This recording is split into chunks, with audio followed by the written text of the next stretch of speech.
আসসালামু আলাইকুম এভরিওয়ান, কি অবস্থা সবার? আশা করি সবাই অনেক অনেক ভালো আছেন। চলে আসলাম নতুন আরেকটা ভিডিওতে। সবাইকে স্বাগতম। আজকে আলোচনা করব সবচাইতে ইম্পর্টেন্ট এবং কনফিউশনমূলক কিছু কনজুগেশন অফ ভার্ব নিয়ে, যেটা বিভিন্ন চাকরির পরীক্ষায় এসে থাকে। তো চলুন আমরা দেখে নেই কোন সেই ভার্বগুলো।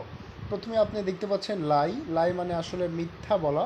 তো যখন লাই মানে মিথ্যা বলা বোঝাবে, সেক্ষেত্রে পাস্ট ফর্ম হবে হচ্ছে লাইট। লাইট, এটা খেয়াল করতে হবে।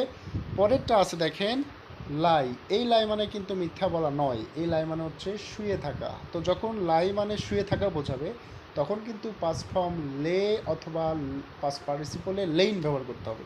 তো আপনি এটা খুব ভালো করে খেয়াল করবেন, লাই দেখলেই যেন লাইট লাইট আমরা বলে না ফেলি। এরপরে আছে লে। লে মানে হচ্ছে শোয়ানো বা রাখা। আপনারা দেখতে পাচ্ছেন এক্ষেত্রে কিন্তু লের ক্ষেত্রে আমরা ব্যবহার করব পাস্ট ফর্মে লেইট, পাস্ট পার্টিসিপল ফর্মে লেইট। সুতরাং এই তিনটা কনফিউশন আজকের পর থেকে আর যেন না হয়। এরপরে আসুন, আরেকটা কনফিউশনের জায়গা হচ্ছে কাম। আমরা জানি কাম মানে আসা, এটার V2 হচ্ছে কেম, V3 হচ্ছে আবার কাম। কিন্তু কাম না থেকে যদি ওয়েলকাম থাকে, আপনারা কিন্তু আবার ওয়েলকেম ওয়েলকাম করে দিন না, এটা খেয়াল করতে হবে। কাম না থেকে যখন ওয়েলকাম থাকবে, তখন কিন্তু V2 V3 ফর্ম চেঞ্জ হয়ে ওয়েলকামড এবং ওয়েলকামড হয়ে যাবে। This is called weak verb. অর্থাৎ যে সকল ভার্বের পাস্ট পাস্ট পাস্ট এবং পাস্ট পার্টিসিপল করার সময় ডি অথবা ইডি যুক্ত হয়, তাকে আমরা উইক ভার্ব বলে থাকি। তো কাম থেকে ওয়েলকাম, ওয়েলকামে আমরা বলবো ওয়েলকামড ওয়েলকামড। খুব ভালো করে খেয়াল করবেন। এরপরে চলে আসে নতুন আরেকটা ভার্ব, বেয়ার। বেয়ার মানে বহন করা। যখন আমরা বেয়ার মানে বহন করা বুঝবো, তখন কিন্তু V2 হচ্ছে বোর, V3 হচ্ছে বর্ন। এখানে বানানে খেয়াল করতে হবে।